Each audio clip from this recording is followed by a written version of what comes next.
এই গ্রামেও একটা কারখানা তৈরি আছে। একজন বাচ্চা সেই কারখানা থেকে এবার তৈরি হলো, বেরিয়ে গেল।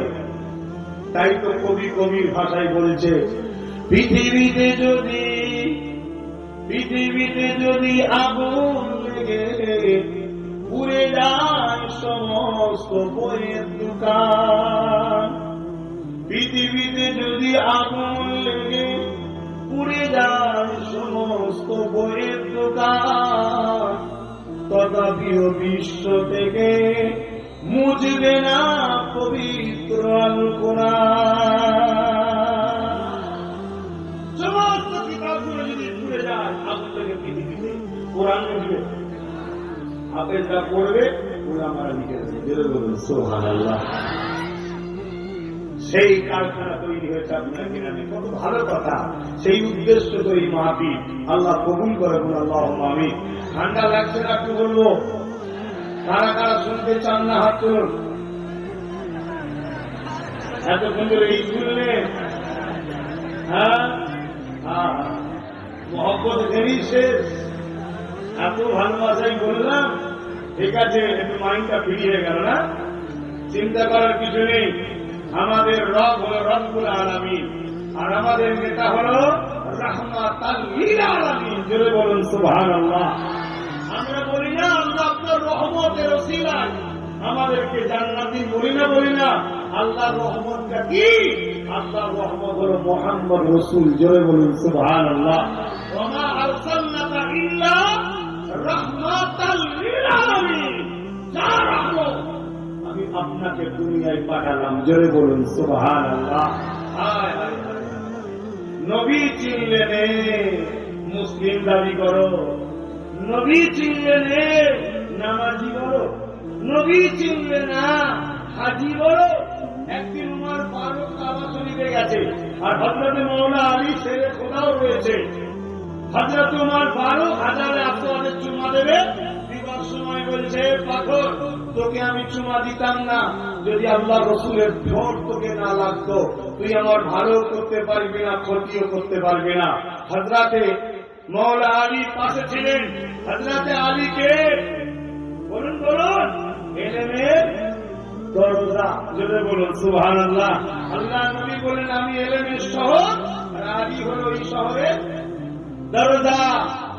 তাই তো হযরত আলী বলেছিলেন, হে নবীর সাহাবারা শোনো, রাসূলুল্লাহর কাছে একবার গেলে আমার কাছে দুবার আসতে হবে। জোরে বলুন সুবহানাল্লাহ। এই বিচার রাসূলের কাছে গেলেন, হুজুর আপনার জামাই বলছে কি? আপনার জামাই, হযরত আলী হুজুর রাসূলের তো জামাই, আপনার জামাই বলে কি? কি বলে? না আপনার কাছে নাকি একবার এলে ওনার কাছে নাকি দুবার যেতে হবে। আল্লাহ নবী ডাক দিলেন, হ্যাঁ হযরত আলীকে ডাকো। হযরত আলী এলেন। কি শুনছি হুজুর, আপনি কি শুনেছেন? তুমি নাকি বলেছো যে আপনার কাছে একবার এলে, আমার কাছে একবার এলে তোমার কাছে নাকি দুবার যেতে হবে। হযরতে মাওলানা আলী বলেন, হুজুর আমার জানমাল আপনার কদমে কুরবান হোক। এটা আমি কেন বলবো? এটা তো আপনার কথা। জোরে বলুন সুবহানাল্লাহ। এটা কার কথা? আপনার কথা। কেন? আপনি তো নিজে বলেছেন আমি রাসূল হলাম ইলমের শহর, আলী হলো এই শহরের দরজা। আপনার কাছে আসতে গেলে ঢুকবে কোথায় দিয়ে? দরজা দিয়ে। কাজ মিটিয়ে বেরোবে কোথায় দিয়ে? দরজা দিয়ে। দরজায় দেখা কবর হয়। তো হুজুর তো আপনার কথা। আল্লাহ নবী মুচকি হাসলেন, আসমানের দিকে হাত তুলে বললেন, আল্লাহ আলী তার মওলা, আমি রাসূল তার মওলা। আল্লাহ তুমি তার হয়ে যাও মওলা। জোরে বলুন সুবহানাল্লাহ। এখানে মওলা বলতে ঘাবড়াবেন না। মওলা বলতে তার অভিভাবক, গার্জেন। মওলা বলতে কি? গার্জেন। একই আরবি কথা হয়, আল্লাহর ক্ষেত্রে মানে আলাদা হয়, রাসূলুল্লাহর ক্ষেত্রে মানে আলাদা হয়, মানুষের ক্ষেত্রে মানে আলাদা হয়। অনাকারুল্লাহ, কারু শব্দের বাংলা মানে কি? প্রতারণা করা, চিটিংবাজি করা, ধোঁকা দিবা। অমাকারু, তোমরা যদি ধোঁকা দাও, চিটিংবাজি করো, প্রতারণা করো। অমাকারুল্লাহ, আল্লাহর ক্ষেত্রেও বলবেন নাকি?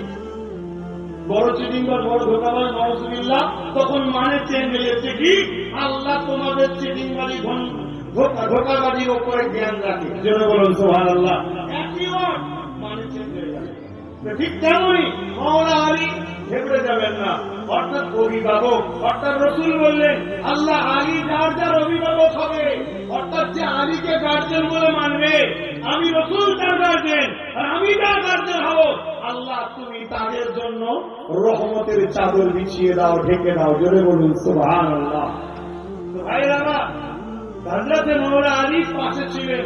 হযরত ওমর ফারুক বললেন কি, যে পাথর তুমি আমার কোনো উপকার করতে পারো না। হযরত মাওলানা আলী ইলমের দরজা খুলে গেল। ভাই ওমর, আপনি যেটা বলছেন ঠিকই, পাথর কারো উপকার করতে পারে না, তবে এটা সেই পাথর নয়। এই পাথরকে আল্লাহ কিছু খুশুসিয়াত দিয়েছে। কে দিয়েছে বলুন বলুন? সবকিছুর মালিকটা কে হচ্ছে? আল্লাহ। আল্লাহ দিয়েছে, আল্লাহ দিয়েছে। কথা বুঝে আসছে? আল্লাহ। যেমন আমার আল্লাহ জান দিয়েছে আমাকে। এই পৃথিবীতে অনেক পাথর আছে, জান নাই। অনেক পাথর আছে, তার জান আছে। জান কে দিয়েছে? আল্লাহ। এই পৃথিবীতে শুকনো খেজুর গাছের গুড়ি, উস্তুনে হান্নানা, বুখারী হাদিস, সে রাসূলুল্লাহ যার উপর হারামকে খুতবা দিত, সে রাসূলুল্লাহর জন্য কাঁদছে। আর পৃথিবীর কোন গাছের গুড়িকে দেখো তো কথা বলে কি? তাকে আল্লাহ ক্ষমতা দিয়েছে। জোরে বলুন সুবহানাল্লাহ। ক্ষমতার মালিক কে? জোরে বলুন কে? আল্লাহু সাইয়্যিদুল কাদির, একমাত্র ক্ষমতার মালিক আল্লাহ। এই যে হাত লাগাচ্ছি, এটা আমার ক্ষমতা না, তিনি ব্যবহার করতে দিয়েছে। মুখে কথা বলছি, আমার ক্ষমতা নয়, তিনি ব্যবহার করতে দিয়েছে। কিন্তু আমরা বলি না যে আমার এত ক্ষমতা, 100 মিনিট চা দিয়ে দেবো। বলি না আমার ক্ষমতা, আমার ক্ষমতা, বলি না। কিন্তু এই কথাটা যদি কোন ইমানদার বলে, সেরে খাবে না। এই কথা যদি কোন গায়ে ইসলাম বলে, সেরে খাবে। কেন? তার অন্তরে আল্লাহ নাই। আমরা যখন ঘরে যে মাকে বলি, মা খেতে দাও, আবার মালিককে মাকে বলে দেন। একজন মুসলিম ইমানদার যখন বলে মা খেতে দাও, সেরে নয়। এই কথাটাই কোন যখন গায়ে ইসলাম যে বলে মা খেতে দাও, সেরে করে। কেন? তার অন্তরে আল্লাহ নাই। ইমানদারের অন্তরে আল্লাহ আছে। ইমানদার জানে খাওয়ার মালিক আল্লাহ। মা খেতে দাও, ইমানদার মাকে আল্লাহ দিতে চাইবে। মা ওসিলা দাও, অত বলতে লাগে না, শর্টকাটে বলতে হয়। দিলের ভেতরে আল্লাহ খবর রাখে। জোরে বলুন সুবহানাল্লাহ। তো ভাইরা আমার, হযরত মাওলানা আলী ইসরে খোদা রাদিয়াল্লাহু তাআলা তিনি বললেন, ভাই ওমর, এটা দুনিয়ার অন্য পাথর নয়। আল্লাহ এই পাথরকে কিছু বৈশিষ্ট্য দিয়েছে। কি বৈশিষ্ট্য? এই পাথর যখন ইমানদাররা, ভালো করে শুনবে, এই পাথর ইমানদারদের কি করে? গুনাহকে টেনে নেয়।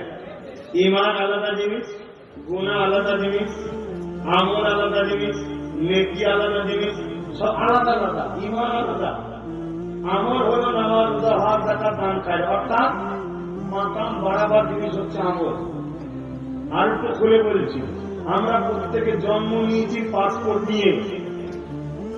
মুসলমান, আল্লাহর সৃষ্টি, পাসপোর্ট নিয়ে জন্ম হয়েছি। ওই পাসপোর্টের দুনিয়ায় একটা ভিসা লাগাতে হবে। ভিসাটা হলো মুহাম্মদ রাসূলের আদব ও প্রেম। এটা হলো ঈমান। জোরে বলুন সুবহানাল্লাহ। তবে এন্ট্রি হওয়া যাবে জান্নাতের দেশে। কথা বুঝা যাচ্ছে? পাসপোর্টে যদি ভিসা না লাগিয়ে দাও, এন্ট্রি হওয়া যাবে না। তো হযরত মাওলানা আলী বলছেন, এই পাথরের একটা বৈশিষ্ট্য আল্লাহ দিয়ে। কি? এই পাথর মানুষের গুনাহ টানে। আবার এই পাথর কিয়ামতের দিনে আল্লাহকে যে বলবে, অমুক অমুক অমুক অমুক লোকগুলো মুনাফিক ছিল। কি বুঝলেন? বলবেন না কি বুঝলেন? সৌদিতে এমন কোন মেশিন আছে নাকি কে বেঈমান আর কে মুমিন চেনার জন্য? কথা বলছো না তো? আর 15 মিনিট সময় আছে, একটু সাবধান। কথা বুঝছেন না? বুঝলেন না? কোন মেশিন আছে ইমানদার ধরার জন্য, মুমিন ধরার জন্য? আর অস্ত্র শস্ত্র গায়ে অবৈধ জিনিস দিয়ে গেলে না টিট টিট টিট করে দেবে। আর পাসপোর্ট থেকে যিনি নামের আগে পিছু পিছু থাকে, ইমানদার মুসলিম না মুসলিম বোঝা যায়। কথা বুঝে আসছে? সেটা আলাদা জিনিস, কিন্তু তার ভেতরে ইমান আছে, তার ভেতরে নাই। এটা কি ওই কোন মেশিন দ্বারা ধরা যায় না। আল্লাহ ওই পাথরকে বসিয়ে রেখেছে। ওই হাজারে আসওয়াদ আল্লাহ মিসিং করেছে।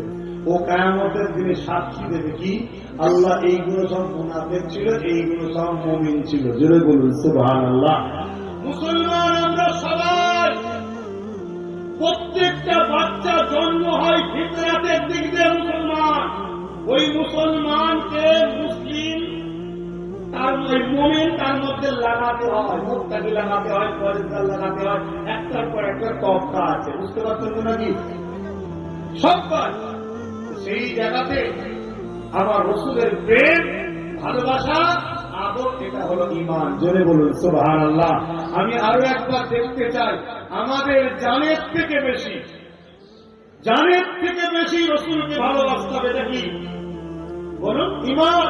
হযরত ওমর ফারুক বলেছিলেন, রসুল যখন বললেন লা ইলাহা ইল্লাল্লাহু হাত্তা কুনা হাক্কা ইলাইহি মিন ওয়ালিদি ওয়া ওয়ালাদি ওয়ান নাস আজমাইন, বুখারী মুসলিম সালাসুন মান কুননা ফি ওয়াজাদা বিহিন্না হালাওয়াতুল ঈমান মান কানা আল্লাহু ওয়া রাসূলুহু আহাব্বা ইলাইহি মিম্মা সিওয়াহুমা ওয়া মান আহাব্বা আল্লাহ ইউহিব্বু ইল্লা লিল্লাহ ইলা আখির আয়াত, ইলা আখির হাদিস।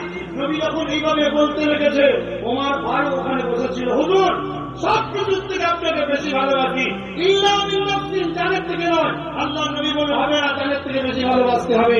আল্লাহ নবী যখন বললেন, ওমর কিছুক্ষণ পরে বললেন, হুজুর আমি কথা দিচ্ছি জানের থেকে বেশি ভালোবাসি।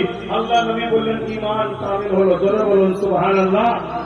ওমর ফারুক এনার সম্বন্ধে নবী কথা বলেছে, তোমার আমার কি হবে বুঝতে পারছো?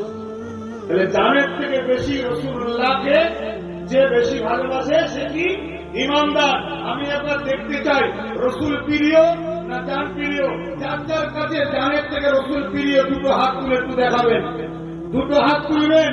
যার যার কাছে জানের থেকে রসুল প্রিয়, হাত দুটো তুলবেন। নারে তাকবীর, নারে তাকবীর। আপনারা এর একটা রাখবেন, আমি কি বললাম? সবকিছুর আগে ঈমান, সবকিছুর আগে বলুন বলুন ঈমান। ঈমান কি? মুহাম্মদ রাসূল সাল্লাল্লাহু আলাইহি সাল্লামকে মহব্বত ও আদবের সাথে জানের থেকে বেশি ভালোবেসে হৃদয় থেকে মেনে নেবার নাম হলো ঈমান। যার মধ্যে এটা নাই, সে যাই করুক তার নাজাত নাই। আর যার মধ্যে এটা আছে, সে যদি গুনাহগার হয় জাহান্নামে ঢুকবে, গুনাহ মাফ হয়ে ঈমান থাকার জন্য আল্লাহ বার করে আবার জান্নাতে দেবে। জোরে বলুন সুবহানাল্লাহ। আল্লাহ রাসূলুল্লাহর প্রেম নেই, আদব নাই, সে যাই হোক 50 বছর যদি তাহাজ্জুদ গুজার হয়, 50 বছর যদি হজ করে, 50টা যদি ধর্মশীলা নয়, তারপরও জাহান্নামে ঢুকবে, আর বেরোবে না। শুনছ? অতএব ঈমান আগে। ঈমান রসুলের প্রেম, আদব, ভালোবাসা, জানের থেকে বেশি ভালোবেসে মেনে নিবার নাম ঈমান। জোরে বলুন সুবহানাল্লাহ। আজ আমার কওম সেই নবীকে কোথায় ভালোবাসা দিতে পারছি বলো? যে নবী সারা জীবন তোমার আমার জন্য কেঁদেছে। আল্লাহ নবী দুয়ারে হযরতে আজরাইল আলাইহিস সালাম আসলেন, আল্লাহ নবীর থেকে ইজাজত দিয়ে ঘরে ঢুকছে। শুনছেন? আল্লাহ নবীর থেকে ইজাজত নিয়ে ঘরে ঢুকছে। তোমার আমার ইজাজত কেউ নেবে নাকি? আজরাইল ইজাজত নেবে? এই আমার লেখার জন্য যে আব্বাস সিদ্দিকী বলে কথা, ইজাজত নেবে? আল্লাহ মাফ করুক, কিভাবে যে বার করবে আজরাইল ভালো জানে, আল্লাহ ভালো জানে। আল্লাহ হেফাজত করুক। কথা বুঝে আসছে? খুব সাবধান হন। হযরতে আজরাইল আলাইহিস সালাম আমার রাসূল পাক সাল্লাল্লাহু আলাইহি সাল্লামের কাছে আসলেন, এসে ইজাজত চাইছেন। হুজুর আল্লাহ বলেছেন আপনি যদি ইজাজত দেন নিয়ে যাব, আর যদি না দেন থাকবে। শুনছেন? আল্লাহ নবী নূর নবী ওই টাইমও উম্মতের কথা বলেন। জোরে বলুন সুবহানাল্লাহ। আর উম্মত আমরা সবসময় নবীকে ভুলে আছি, সবসময় নবীকে ভুলে আছি। এই ভুলে থাকাটা আমার নবীর জন্য কোনো ক্ষতি নয়, তোমার আমার ক্ষতি হচ্ছে। ক্ষতি হচ্ছে না? হয় বলো, ঘরগুলোর কথা বলো, ঘরে শান্তি আছে? হ্যাঁ, এখন তবুও যেটুকু আছে ওটাও কাল বেরোবে। তোমার আমার কর্মের ফল। প্রত্যেকটা মানুষ আজকে ডিপ্রেশনের মধ্যে রয়েছে, চিন্তা। প্রত্যেকটা মানুষ কেন? আমাদের হৃদয়ে রাসূল নাই, আমাদের আখলাকে রাসূল নাই, আমাদের নামাজে রাসূল নাই, আমাদের রোজায় রাসূল নাই। অর্থাৎ নবী কিভাবে বলেছে ওইভাবে নয়। আমাদের হজে রাসূল নাই, আমাদের নবীর আদবই নাই। সাহাবা হুজুরদের আদব কেমন ছিল? আল্লাহ নবী হজ করতে গেছে, আল্লাহ নবী হজ করতে গেছে, 10ই জিলহজ কুরবানির দিন। আল্লাহ নবী কুরবানি দেবে। ভালো করে শোনো আমার ভাইরা, তোমার ক্যান্সারের বিরুদ্ধে আমি বলতেছিনি, কিন্তু ইমানটা সব থাকা দরকার। ওটাও তো শেষ হয়ে গেছে। যদি থাকে, যদি থাকতো, তাহলে আমরা এই মাহফিলের গুরুত্ব বুঝতাম, এই মাহফিলের গুরুত্ব বুঝতাম। কথা বুঝাচ্ছে? আমাদেরকে নুমাইশ দেখিয়ে, শরীর দেখিয়ে যারা আমাদেরকে পয়সা লুটে চলে যায়, তাদের দিকে আমাদের ঘরের ছেলেরা চেয়ে বসে থাকে। চোখের জেনা, অন্তরের জেনা, কানের জেনা, সংসারে অশান্তি, সবের কারণ যে হয়, তার পিছনে টাকা পায় আমাদের ছেলেরা। আর নবীর ঘরে বেরোতে চায়, টেনে টেনে ছিঁড়া টাকা নিয়ে যাবে। কপাল ফাটা মুসলমান, খোদার গজব এমনি হচ্ছে। এখনো সময় আছে, শুধরে যাও, মোহাম্মদ রসুলকে ভালোবাসো জানের থেকে বেশি, সবার আগে সর্বাধিক দিয়ে। তুমি দুনিয়ার সবার সঙ্গে সম্পর্ক বিচ্ছেদ করতে পারো, আমি আল্লাহর সঙ্গে নয়, এই আকীদা দিনের মধ্যে তৈরি করো। দুনিয়ার সবার থেকে মুখ ঘুরিয়ে দিতে পারো, সবার কাছে যাওয়া বন্ধ করতে পারো, আমি আল্লাহর থেকে নয়। যদি এই আকীদা তৈরি করতে পারো, আমি বলে যাচ্ছি, এই দুনিয়া আল্লাহ তোমায় ইজ্জত দেবে, আর পরকালে তোমার জন্য আল্লাহ জান্নাতের শান্তি রেখেছে। জোরে বলুন।